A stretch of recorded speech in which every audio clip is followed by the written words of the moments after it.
있습니다. Some of the people are really praying for real genuine revival in this country. God certainly honor their prayers through the months and years they have been praying for this crusade.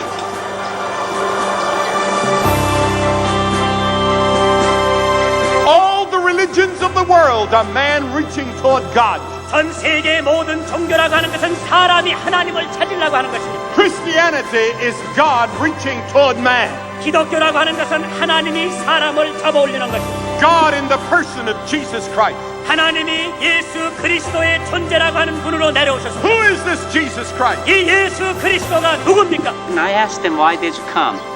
Our word for grace is 은혜. They just say 은혜 받으러 왔어. That means I want to come receive the grace from God. And he said, I have one commandment to leave with you. 내가 너희들에게 꼭 한 가지 명령을 줄 테다. I want to say something I hope you'll never forget, he said. 이제 제자들에게 내가 하는 말을 영원히 잃어버리지 말아라. Love one another. 서로 사랑하라. Love one another.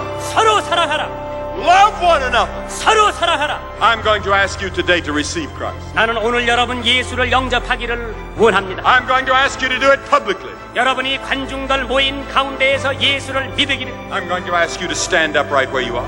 여러분이 앉아 계신 그 자리에서 예수 믿기로 작정하는 분들은 일어서라고 하겠습니다. Stand up. 그 자리에서 일어서 주시기 And 바랍니다. say today, I want to receive Christ. 일어서면서 나는 예수를 영접하겠습니다.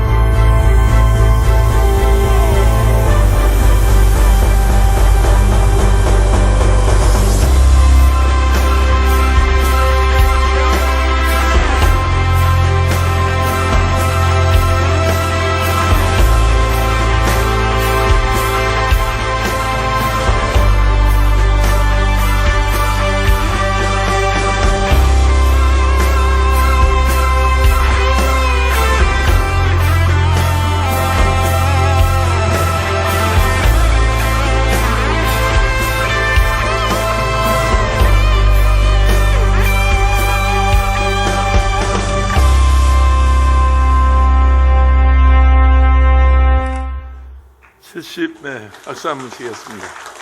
1973년도 여의도 광장의 모습이었습니다. 빌리그레암 목사님 천국 이미 가셨고요. 100세에 가셨습니다. 그리고 통역하신 김장원 목사님이 연세가 90이 다 됐습니다.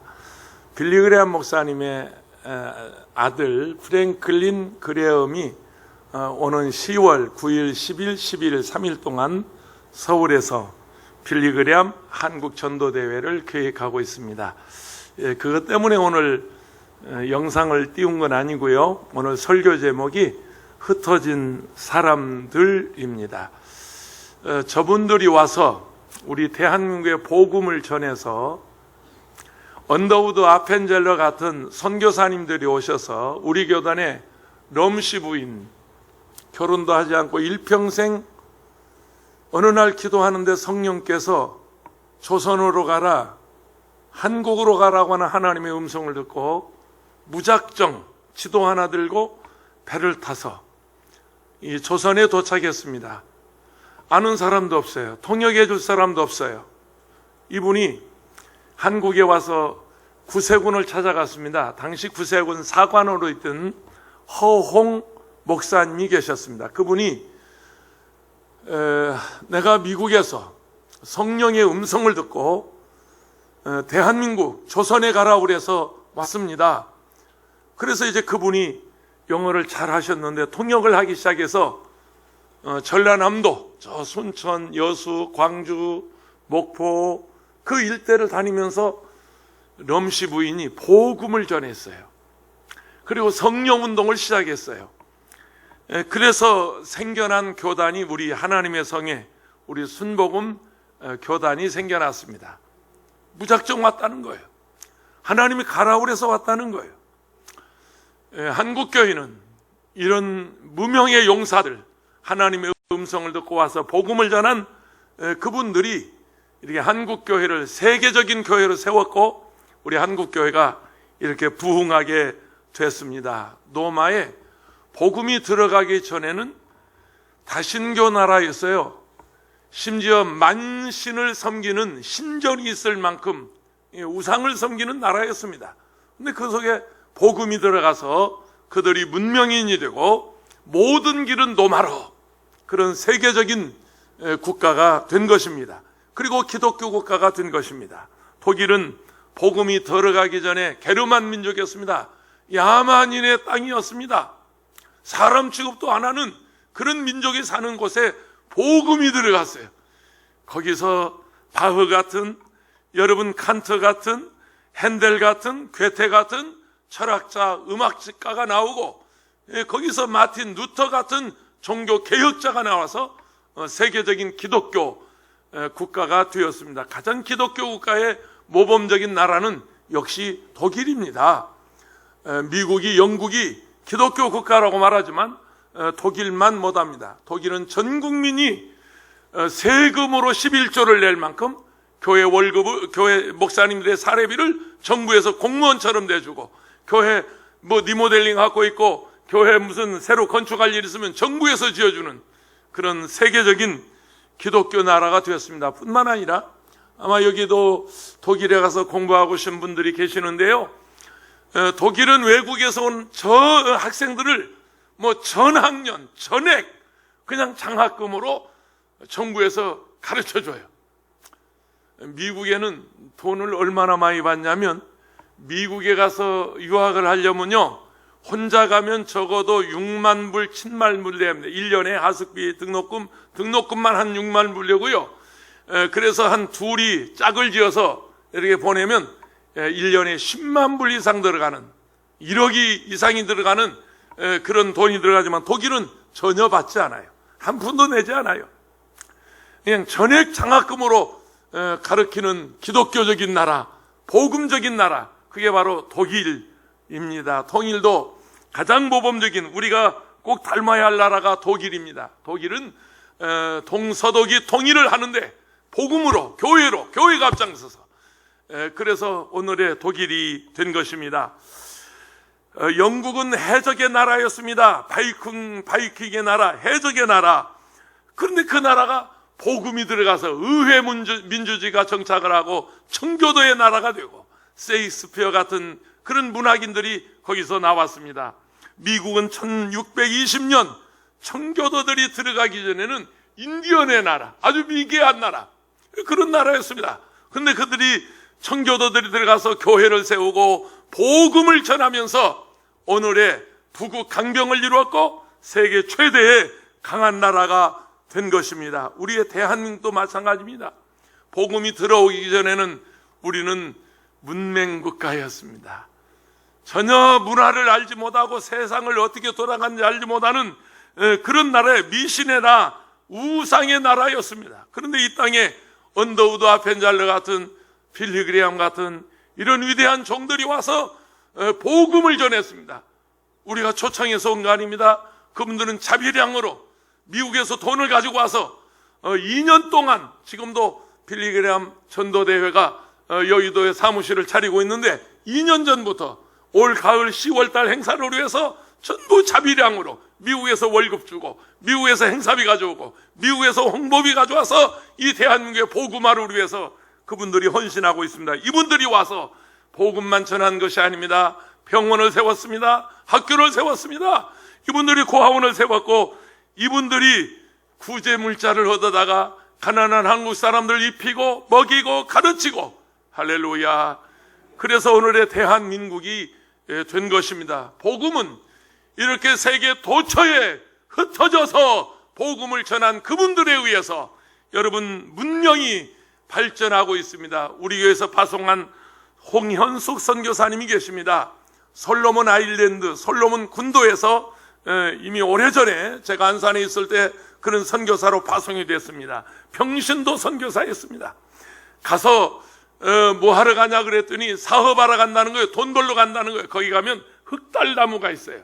나무는 나무인데 마치 새카만 돌처럼 단단한 나무가 있는데 이걸 한국에 수입하겠다고 그 부부가 솔로몬 군도를 간다는 겁니다. 그때 우리는 평신도 선교사 자격증을 줬어요. 그 자격증을 가지고 가서 솔로몬에 가서 유아원을 시작했습니다. 초등학교가 됐습니다. 중학교, 고등학교가 되고 지금은 대학교까지 되고, 거기다 교회를 세우고 훌륭하게 병신으로서 솔로몬 군도에 가서 사역하고 있는 우리 선교사님이 계십니다. 5대양 6대주 전세계 우리 순복음 선교사들이 한 750여 명 파송이 됐습니다. 사실은 오늘이 선교의 날이고 선교주일입니다. 오늘 본교회 같은 경우에 선교 헌금을 모두 작정하고 있습니다. 지난 수요일 날 전 세계 선교사들이 들어와서 선교 대회를 해야 되는데 이 우한 폐렴 코로나19 바이러스로 인해서 갈 수도 없고 올 수도 없고 가까운 일본에서도 못 오고 미국에서 한 사람도 못 오고 매년 500~600명씩 오는 선교사님들 올해는 한 분도 못 왔어요. 오면 2주간 격리해야죠. 다시 들어가면 격리해야죠. 그래서 아예 선교대회 자체를 취소하고 지난 수요일 날 선교의 날로 우리가 지키고 오늘은 선교주일로 지킵니다. 이분들이 전 세계에 흩어져서 복음을 전하면서 그 나라가 발전을 하고 그 나라에 학교가 세워지고 병원이 세워지고 교회가 세워지고 사회가 변하고 개인의 운명이 바뀌고 지금도 이 흩어진 분들에 의해서 복음은 증거되고 있습니다. 오늘 본문 4절과 5절에 보면 그 흩어진 사람들이 두루 다니며 복음의 말씀을 전할세 빌립이 사마리아 성에 내려가 그리스도를 백성에게 전파하니. 할렐루야. 복음이 증거되는 곳에는 예수 그리스도가 계십니다. 복음은 예수입니다. 예수가 들어가면 그 사회가 변하고 여러분 가정이 변화되고 그 나라가 변화되는 것입니다. 흩어진 사람들에 의해서 지금도 복음은 증거되는 그곳에 성령이 역사하고 예수 그리스도가 역사하고 그래서 가난한 사람들이 부유하게 되고 병든 사람들이 고침을 받고 귀신 들린 사람들이 멀쩡해지고 할렐루야 문맹인들이 문명국가가 되는 그런 일이 일어나는 것입니다.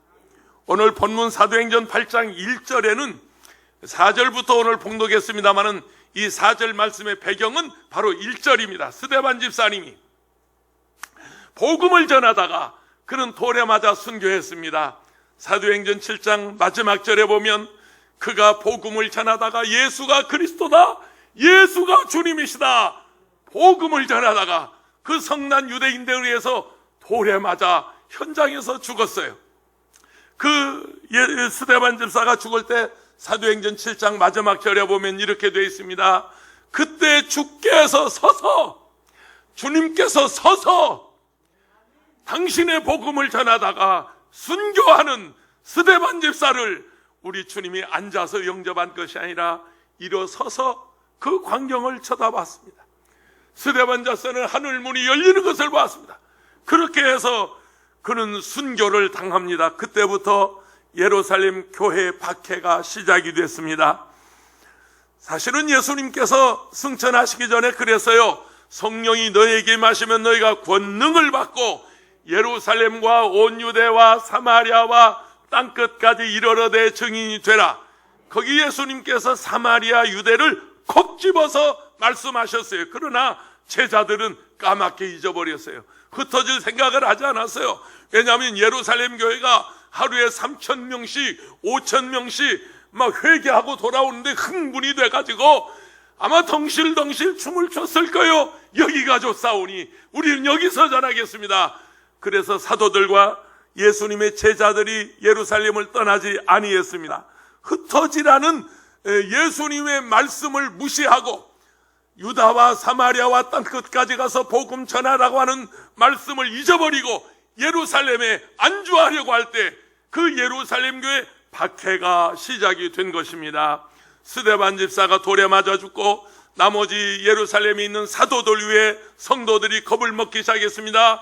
우리 예수 믿다가 맞아 죽겠구나, 우리 예수 믿다가 사자의 밥이 되겠구나, 우리 예수 믿다가 폭망하겠구나. 그래서 그들이 두려워하고 있을 때 그때 그들은 산지사방으로 흩어지기를 시작한 것입니다.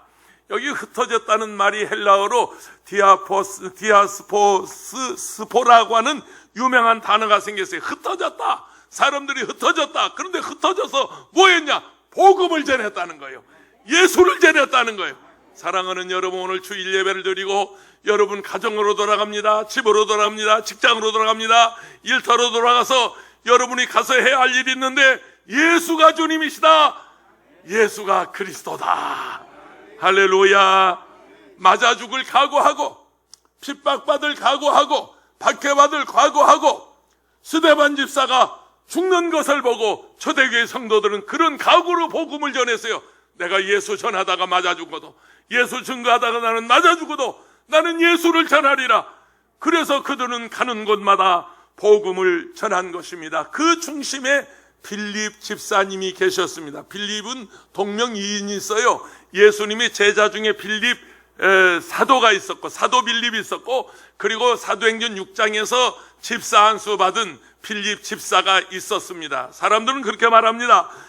빌립은 헬락의 유대인으로서, 헬라 사람인데 유대인으로서, 유대인이지만 헬락의 사람으로서 2세나 3세가 되었을 것이라고 말합니다. 빌립은 나는 사마리아 가서 복음을 전하겠다고 결심하지 않았어요. 그렇게 생각하지 않았어요. 예루살렘에서 죽을까봐 그야말로 도망쳐 나온 겁니다. 그런데 빌립을 통해서 복음이 증거됐어요. 예루살렘 교회는 수만 명씩 모였어요. 여기 가져 싸우니 나는 여기서 일하겠습니다. 그리고 헬라파, 히브리파, 그 구제하는 사역을 빌립이 중심이 돼서 맡고 있어요. 중책을 맡고 있었어요. 예루살렘 교회의 기둥이었어요. 그런데 하나님께서 그를 흩어버렸어요. 저 사마리아까지 가게 했어요. 서울에 영락교회가 있습니다. 1945년 2월 저 북한에서 피난 나온 피난민들이 중심이 돼서 처음에는 천막을 치고 베다니 교회라고 하는 교회의 간판을 걷고 예배를 드리기 시작했어요. 이 한경직 목사님이 그 중심에 계셨는데, 한경직 목사님을 중심으로 해서 27분이 모여서 천막 치고 예배 드리다가 오늘의 세계적인 서울 영락교회가 된 것입니다. 그 교회 장로님 한 분이 계시는데, 영한모자라고 하는 모자 회사가 있습니다. 전 세계 모자 시장의 95%를 점유하고 있는 세계적인 기업이 됐습니다. 이분도 황해도 개성에서 공산당이 싫어서, 공산당이 북한에 들어오자 다 두고 보따리 하나 싸들고 이 남한으로 피난 나왔어요. 거리에서 모자 장사를 하고 거리에서 안 해본 것 없이 장사하다가 마침 영한모자라고 하는 그런 기업을 만들어서 전 세계 모자 시장의 95%를 점유하는 그런 큰 기업이 됐어요. OBS라고 하는 텔레비 방송도 그 계열 회사고 여러 지금은 그룹 회사를 거느리고 있습니다. 바리그레상 그러면 여러분 쉽게 이해할 수 있지만 옛날에 삼립빵, 삼립호빵, 삼립 크림빵 또는 삼립 단팥빵, 이거 안 먹어본 사람은 무슨 일인지 모릅니다. 어렸을 때요, 삼립 단팥빵 하나 손에 들면 이게 굉장했어요. 오늘 아침에 내가 삼립빵 사다 줬는데 이 양반들이 알고 먹었는지 모르고 먹었는지 모르겠어요. 어제 제가 이마트에 가니까 삼립호빵이 왜냐면 왜 그걸 샀냐면 오늘 설교하려고 산 게 아니고 값이 싸서 다른 제과점 빵보다는 값이 싸서 아침에 일부 예배 나오시는 우리 성가대원들에게 하나씩 드렸는데, 그 유명한 삼립빵 그 제과점이 지금은 파리그라생, 또 뜨리원 아이스크림, 그리고 그 던킨 도너츠, 이런 지금 제과업계의 아주 중심적인 그런 기업이 됐습니다. 그 삼립빵을 창업하신 분이 허창성 장로님이십니다. 이분도 물론 영락교회 피난민 중에 한 분이었습니다. 북한에서 공산당이 싫어서 자유를 찾아서 남한에 와서 혈혈단신 아버지 모시고 아버지 따라서 내려왔는데 그 아버지가 세상을 떠나셨어요. 일가 친척도 없는데 큰일 났단 말이에요. 그런데 교회에서 목사님과 장로님들이, 온 교인들이 전부 막 장례식을 다 해줬어요. 그때 이 허창성 장로님은 결심했습니다. 내가 지금부터 우리 교회 모든 장례는 내가 책임진다. 내가 책임지고 한다. 외국에 출장 갔을 때를 제외하고 국내에 출장 가서라도 초상났다 그러면 달려와서, 출장길에도 달려와서 염을 관을 메고 그리고 장례식을 치르고 돈이 없으면 돈을 대주고 그런 귀한 일을 하셨던 분이 바로 바리고라생 삼립빵을 설립하신 허창성 장로님이십니다. 그분들이 피난 나와서 부산에 교회를 세우고, 저 부산에 대구에도 새 교회를 세우고, 대전에도 광주에도 인천에도 전국 방방곡곡에 흩어져서 그분들이 교회를 세워서, 여러분 오늘날 한국교회는 북한에서 피난 나온 그 그리스도인들에 의해서 밑거름이 되고 이렇게 오는 세계적인 교회들로 여러분 교회가 성장하게 된 것입니다. 뿐만 아니라 그분들이 열심히 와서 그 개성상인의 정신을 가지고 그분들이 사업을 했어요. 여러분 우리 한국이 잘 되는 것 한나중에 뭐가 있냐면 교육 유명하고요, 한국의 교육 유명하고요, 한국의 문화가 지금 한류가 전 세계를 휩쓸고 있고요, 그리고 그것뿐만 아니라 한국인의 기업가 정신입니다. 이 기업가 정신, 한국인의 기업가 정신은 기어이 일본을 잡아야 되고 독일을 넘어서야 되고 중국을 넘어가야 되는 그런 아주, 이게 무슨 기질이냐면 내가 꼭 하고 싶은데 강단 금지 용어를 안 하겠습니다. 아주 덕한 그런 기질이 있어요. 꼭 따라잡고 마는 덕한 기질, 그 정신 가지고 현대자동차가, 삼성전자가, LG전자가 전 세계 시장을 지금 휩쓸고 있단 말이. 오늘 아침 우리 정용일 집사가 지금 이제 우리 교회 나오기로 하고 아침에 와서 지금 성가대에 앉았는데, 여기 화성에 현대자동차, 기아자동차 연구소의 직원이 몇 명이라고 그랬지 아까? 직원이 연구소의 직원이 13,000명이래요. 여기 현대자동차, 기아자동차 연구소가 화성에 있는데 그 연구소 직원만 13,000명. 박수 한번 쳐요. 현대하고 기아하고 아무 상관없는데, 아무 상관없는 건 아니에요. 여기 기아만 앉아있잖아. 할렐루야. 우리 교인 중에 기아에서 월급 받아가지고 11조 하는 분이 얼마나 많은데, 그러니까 기아자동차 잘 돼야 돼요. 현대자동차 잘 돼야 돼요. 연구원만 13,000명 근무하는 이런 세계적인 나라, 세계적인 기업, 그게 바로 기업가 정신이란 말이에요. 뭐 일본에서 작년에 뭐 불화소수 우리에게 안 준다 그래서 우리가 상당히 뭐 곤경에 처할 줄 알았지만 천만에 만만의 공떡이다. 아베 신조 다 우리가 따라잡았다. 까불지 마라. 할렐루야. 일본에서 안 주니까 우리가 개발하고 또 우리가 이미 그걸 넘어섰다는 거예요. 그러니까 안 줘도 괜찮아. 코로나나 조심해라. 이게 기업가 정신이에요. 기업가 정신. 우리 대한민국 사람의 기업가 정신. 할렐루야. 공산당의 박해를 피해서 가난한 피난 나온 분들이 그런 그 정신을 가지고 기업을 해서 세계적인 기업에 대해서 우리 대한민국은 명신공이 세계 10대 경제 대국이 여러분 된 것입니다. 얻어먹던 나라 아닙니까? 가난했던 나라 아닙니까? 아까 여러분 73년도 저 여의도 광장 보시지 않았습니까? 거기 그 머리 벗어진 양반이 꼭 우리 아버지 닮았어. 그리고 한복 입고 하얀 묘명 입고 기도하는 분이 꼭 우리 어머니 같아. 우리 어머니 시대, 아버지 시대 저렇게 가난했던, 나는 그때 청년으로서 빌리그램 대회 모든 그 서적을 총판하는 그런 스텝에 대해서 함께 사역했던 기억이 납니다.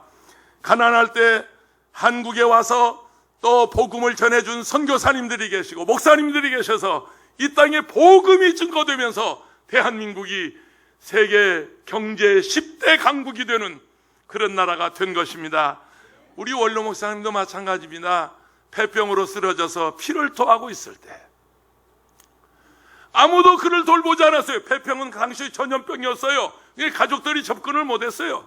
요즘처럼 코로나처럼 가족들이 접근을 각혈을 하면서 고등학교 다니다 2학년 부산 공업고등학교 다니다 피를 토하면서 쓰러져서 골방에 그냥 버려진 거죠. 죽을 날을 기다리는 거죠. 아버지가 돌보나 어머니가 돌보나 형제들이 돌보나. 조영목 목사님이 앞에 교회 짓고 있는데 예수 안 믿던 분들이에요. 아버지도 어머니도 불신 가정들이에요. 9 형제가 있지만 전부 예수 안 믿었어요. 그 각혈로 쓰러질 때, 피를 토하며 쓰러질 때 여학생 한 분이 성경을 던져주면서 예수 믿으라고, 예수 믿으면 당신 병 고칠 수 있다고. 그래서 골방에 쓰러져서 그 성경을 주워서 읽기 시작하면서 가슴이 뜨거워지고 마음이 뜨거워지고 성령이 역사하고, 그래서 예수를 영접하고 그 예수님의 은혜로 그 각혈하며 피를 토하며 쓰러져 가던 우리 조영교 원로 목사님 고등학교 2학년 때 병에서 고침을 받아요. 할렐루야, 할렐루야. 고등학교를 졸업하고 그 길로 서울에 와서 순복음 신학교를 졸업합니다. 여러분, 서대문 시절 불광동을 거쳐서 서대문에 와서 목사님 설교하실 때만 해도요, 저는 1968년 3월부터 교회를 나갔으니까 서대문 시절을 잘 압니다. 여름에도 뭐 지금 전에 에어컨 있었나요? 와, 그냥 저고리를 벗어 던지고 반팔 와이셔츠에 그냥 피를 토하시듯이 설교하셨어요. 설교하고 마지막 쓰러질 것처럼 어떤 때는 이 치질이 성해가지고 설교하다가 주저앉아버리기도 했어요. 설교하다가 접시일자병원에 실려간 엎혀간 적도 있어요. 죽을 것처럼 설교하시면서 평생을 목회하신 우리 원로 목사님, 그 영성 가지고 세계적인 교회가 된 것입니다. 사선을 넘나들면서 죽음의 고비를 넘기면서 복음을 전하다가 쓰러지면서 피를 토하면서 복음을 전하여 오늘의 세계적인 여의도 순복음 교회가 된 것입니다. 피난민들의 그 영성을 누가 잡겠어요? 피를 토하며 쓰러져가며 설교하신 그 목사님의 영성을 누가 따라갈 수 있겠어요?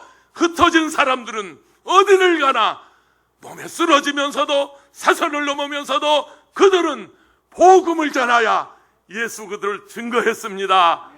할렐루야. 두 번째, 흩어진 사람들의 사역입니다. 6절 7절에 보면 무리가 빌립의 말도 듣고 행하는 표적도 되고 한 마음으로 그가 하는 말을 따르더라. 많은 사람에게 붙었던 더러운 귀신들이 크게 소리를 지르며 나가고 또 많은 중풍병자와 못 걷는 사람이 나으니 그랬습니다. 복음이 전해지자 성령의 역사가 일어나기 시작했어요. 오늘 지금 우리 오경수 성도님이 건강한 모습으로 아까 예배당에 들어오실 때 제가 인사했습니다. 작년 2월이었습니다. 순천향병원에서 암이 전몸에 전이가 돼서 온몸에 암이 전이가 돼서 얼른 모시고 가라고 그랬습니다. 우리 총무 목사님하고 저하고 뭐 좀 입원비 몇 푼 깎겠다고 서류해가지고 가서 저 어른을 퇴원해서 나오셨습니다. 그때 병원에서 예수님 영접했습니다. 예수 전혀 모르는 분이었습니다. 부인 되시는 우리 최 집사님은 전부터 교회를 나가신 분이지만 우리 오 선생님은 전혀 교회를 모르는 분이었어요. 근데 그 병원에서 아마 우리 총무 목사님이 가서 영접기도를 했나 그렇습니다. 영접기도해서 병원에서 병상에서 예수님 영접하고 병원에서 모시고 가라고 온몸에 암이 전이됐다고. 그런데 저분이 나와서 예수님을 영접하고 작년 여름에 침례를 받고 우리 오 선생님 어디 계세요? 한번 일어나 보세요. 우리 하나님께 영광을 돌립시다. 저렇게 건강해지셨어요. 앉으세요. 원자력 병원에 소개해줘서 몇 번 갔나 왔나? 작년에 여러 번 갔다 왔어요. 중간중간 가서 건강 체크했는데 원자력 병원에서 이제는 더 오지 말라고. 당신 병 완전히 나았다고. 할렐루야. 예수가 증거되고 복음이 증거되면 거긴 성령의 역사가 일어납니다. 아멘. 병든 자들이 고침을 받고 중풍병자가 고침을 받고 걷지 못하는 사람이 걷게 되는 그런 기적이 여러분 일어나는 것입니다. 사마리아 성에 빌립이 가서 복음을 전할 때 그런 역사가 일어났어요. 그야말로 사마리아 성이 벌컥 뒤집어졌어요. 세상에 우리 사마리아 사람들을 짐승처럼 여기고 이방인처럼 생각하던 우리에게도 예수가 와서 이런 기적을 행하다니. 기적이 현장에 순종한 집사님이 계셨습니다. 내가 순종하면 뭐가 될까 그렇게 생각하지만 그건 그렇지 않습니다. 여러분, 한 사람이 성령의 음성에 순종하고 성령의 음성에 민감하게 반응하면 거기 성령이 역사합니다. 이 사마리아는 이렇습니다. 이스라엘 나라가 통일 왕국을 잃었을 때 하나의 나라였어요. 그런데 솔로몬 왕조가 끝나면서 느호보암과 여로보암이 나라가 분열이 돼요. 그래서 남과 북으로 갈라집니다. 남쪽에는 베냐민 지파와 유다 지파가 예루살렘을 도읍지로 하고 유다 민족이라고 하는 국호를 가지고 여전히 나라를 통치하고 있었습니다. 10지파가 르호보암을 따라서 이제 북쪽으로 갈라집니다. 그 10지파가 나가서 도읍지를 정했는 게 바로 사마리아였습니다. 근데 그 사마리아에 왜 그들이 유대인들이 정통성을 서로 주장하다가 사마리아는 10지파가 갔으니까 우리가 정통이다.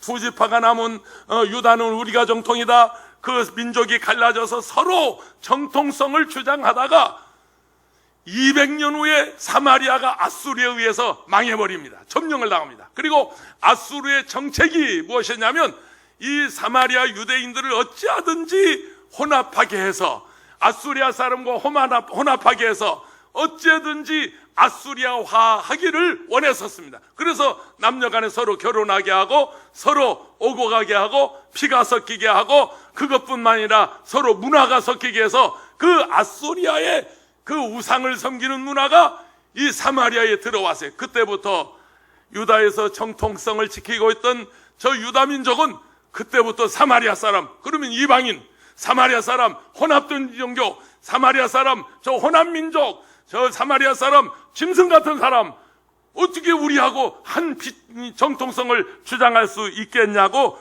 바로 그런 사이였습니다. 그래서 유대인들에게 사마리아에 가서 복음을 전한다고 하는 것은 그건 말도 안 되는 얘기였습니다. 예수님께서 사마리아에 가서 복음 전하라고 콕 집어서 말했고, 그리고 예수님 시대에 이미 사마리아 성을 지나가면서 수가성 우물가에서 한 여인, 그 유명하잖아요. 시집을 5번이나 간 그 여자.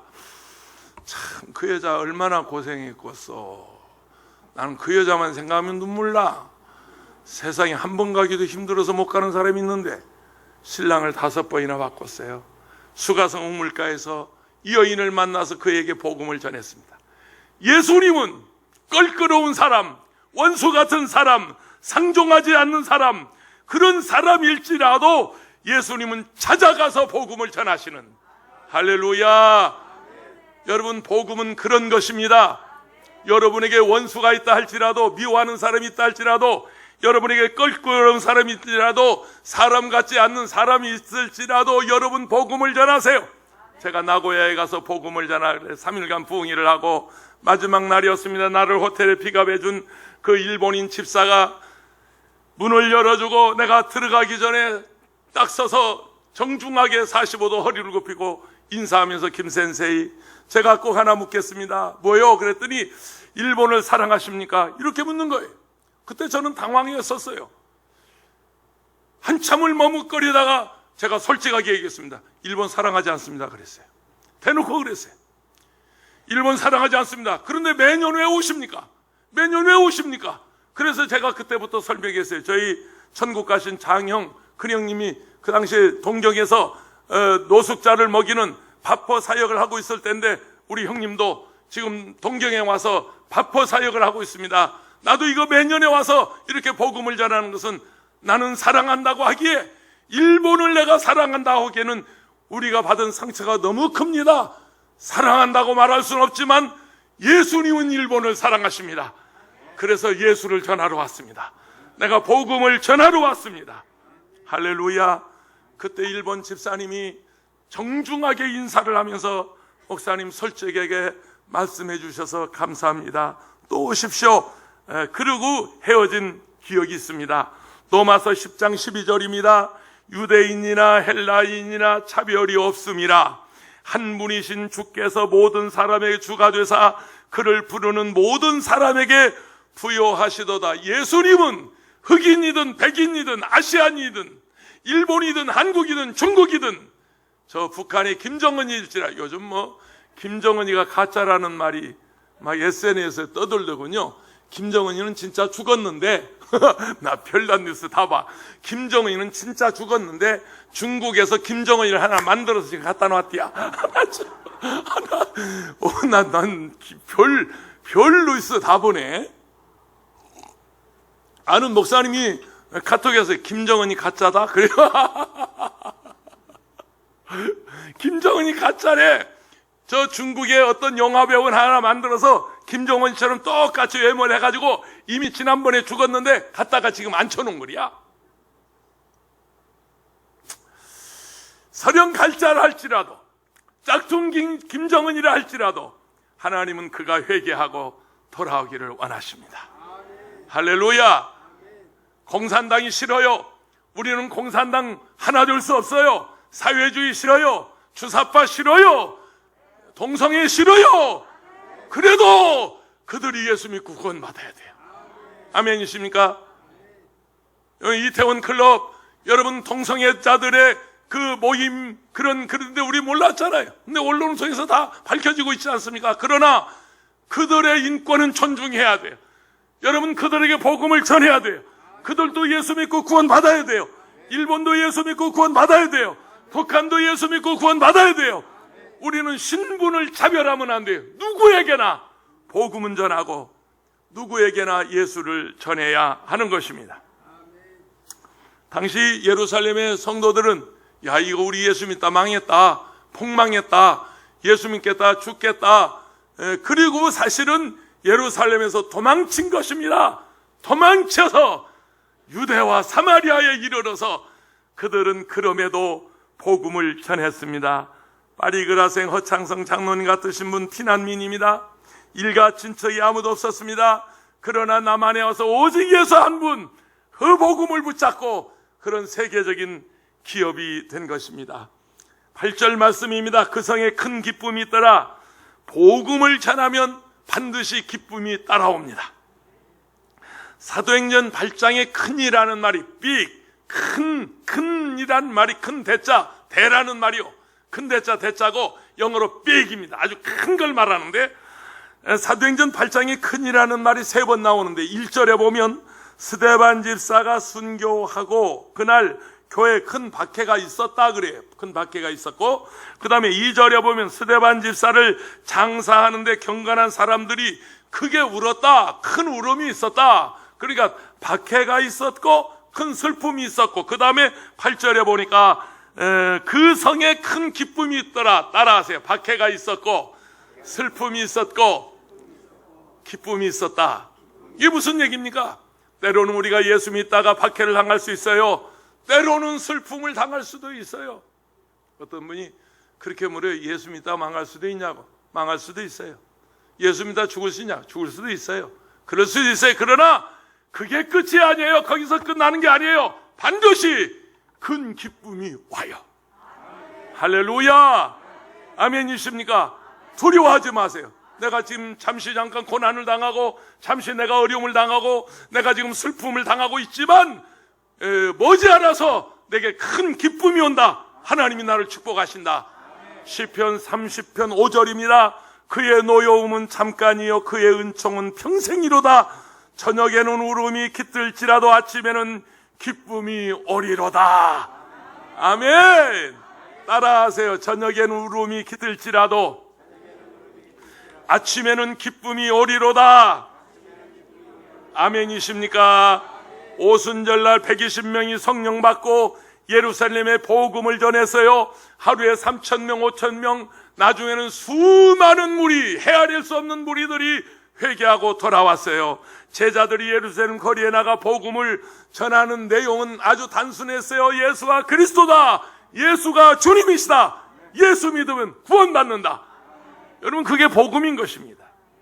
영국이 케냐를 지배할 때 무력으로 저할 독립운동단체가 있어요. 그게 키쿠요 중앙연합이라고 하는 단체입니다. 그들은 통일성을 이루기 위해서 굳게 결심하고 서약하고 약속하고, 그래서 테러로 영국인들을, 서양 사람들을, 백인들을 막 무참하게 살해하는 그런 무력 단체였습니다. 한 번은 그 테러리스트들이 무하무아 지역에서 선교사 2사람을, 케냐 목사님과 미국 선교사님을 그냥 현장에서 길에서 살해하고 말았어요.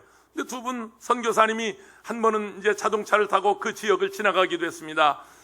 휴가를 받아서 이제 안식년이 돼서 미국에 가서 가족들을 만나기 위해서 그 지역을 지나가는데 상당히 두려웠습니다. 보호자도 없고 이 지역이 바로 얼마 전에 살해당한 지역인데 어찌할까 하고 벌벌 떨고 가는데 하필이면 자동차가 거기서 고장이 내버렸어요. 꼭 그럴 때 고장나요. 그냥 확 달려버리면 괜찮은데 벌벌 떨면 꼭 자동차가 서요. 시동이 걸리잖아요. 꺼져버렸어요. 그래서 자동차 문을 잠궈놓고 거기서 그들은 하나님 앞에 기도합니다. 자동차 안에서 기도하면서 성경을 폈더니 시편 4편 8절에 내가 평안히 눕고 자기도 하리니 나를 안전히 거하게 하시는 이는 오직 야훼 하나님이시니라. 오직 야훼 신이다. 이 말씀을 의지해서 자동차의 문을 잠그고 그날 밤을 새웠어요. 그리고 아침이 돼서 자동차를 수리해서 나이로비에 무사히 도착했어요. 미국으로 떠나려고 하는데 케냐 목사님 한 분이 이 두 분 선교사님을 방문해서 이렇게 얘기합니다. 당신들 어젯밤에 그 폭동 지역에서 지나갈 때 자동차가 서 있는 것을 폭도들이 발견해서 가서 당신들을 해하려고 죽이려고 쫓아갔는데 당신 자동차 주변에 16명이 딱 보초처럼 망을 보고 서 있더라는 거예요. 그래서 당신들을 죽이러 갔다가 그 16명의 사람 때문에 그냥 왔다고. 그래서 미국으로 출발하면서 16, 16, 16 이게 무슨 뜻이야? 알지도 못하는 밤사이에 16명이 자기를 둘러싸고 있었다는 거예요. 미국에 도착해서 그 모교에 가서 간증을 합니다. 모교에 가서 간증을 하고 예배를 드리는데 예배가 끝난 다음에 그 교회 중보 기도팀이 있는데 거기 인원이 16명이었어요. 16명이 이분들이 잡혀서 폭도들에게 이 위험을 당할 때도 그 16명은 그 선교사들을 위해서 중보하고 기도했었어요. 우리가 선교대회를 치르지 못했지만 5대양 6대주에 흩어져 있는 750명의 선교사들을 위해서 오늘 우리가 이 한국에서 기도하면 한국이 그들을 지켜주실 것입니다. 코로나에서 지켜주실 것이고 우한 폐렴에서 지킬 것이고 하나님께서 머리칼 하나 상하지 않도록 옷깃 하나 상하지 않도록 선교사와 그 가족들을 하나님이 지켜 주실 것입니다. 할렐루야. 우리가 중보하고 기도하면 하나님은 그렇게 역사해 주십니다. 8절 말씀처럼 전도와 선교의 목적을 분명하게 말했는데 언제나 예수 그리스도의 복음이 증거되면 그곳에는, 그 성에는, 그 가정에는, 그 직장에는 큰 기쁨이 있어요. 할렐루야. 예수 전하면 기쁨이 있어요. 예수님 함께하면 기쁨이 있어요. 아멘이십니까? 의사가 불가능하다 할지라도, 의사가 안 된다고 말해도 거기 예수님 계시면 하나님의 기쁨이 있어요. 오늘 아침 우리 박성근 안수 집사님 오셔서 간증하는데 부인 구상인 권사님이 어제 한 40발 걸었다고 그러죠. 40발. 여러분은 지금 무슨 얘기인지 몰라요? 왜냐하면 자기 부인이 아니니까, 자기의 식구가 아니니까. 세상에 지금 뇌 수술 후유증으로 말도 못했는데 말을 하게 되고, 이 상체를 전혀 못 쓰는데 이제 의식불명의 상체를 쓰게 되고, 이 하체가 좀 약한데 지금 재활원에서 어제는 40걸음을 걸었대요. 아니 40걸음 걸으면 이제 400걸음 걷는 거지. 40걸음 걸으면 4000걸음 걷는 거요. 걷기도 하고 뛰기도 하는 거요. 할렐루야. 아멘. 우리 하나님께 영광을 돌리십시다. 하나님이 도와주십니다. 복음이 있는 곳에, 예수가 있는 곳에, 아멘, 걷기도 하고 뛰기도 하고 하나님을 찬양하는 기적이 일어날 줄로 믿습니다. 복음을 전하는 일에는 박해가 있어요. 가족의 박해를 두려워하지 마세요. 오늘 또 지금 가만히 있어, 몇 분이 못 나왔나? 가족이 못 나오게 해가지고 17명이 못 나왔네. 나 참, 애들이 못 나가게 해가지고, 신랑이 못 나가게 해서, 부모가 못 나가게, 교회 나가면 무슨 이거 감염될 줄 알고 못 나오게 해서 17명이 못 나왔어. 여러분, 복음을 전하면 박해가 있을 수 있어요. 그러나 두려워하지 마세요. 슬픔이 있을 수 있어요. 그러나 두려워하지 마세요. 곧 기쁨이 옵니다. 새벽부터 흐리 사랑함으로써 저녁까지 씨를 뿌려봅시다. 열매 차차이고 곡식 거둘 때에 기쁨으로 단을 가져오리라. 거두리로다 기쁨으로 단을 거두리로다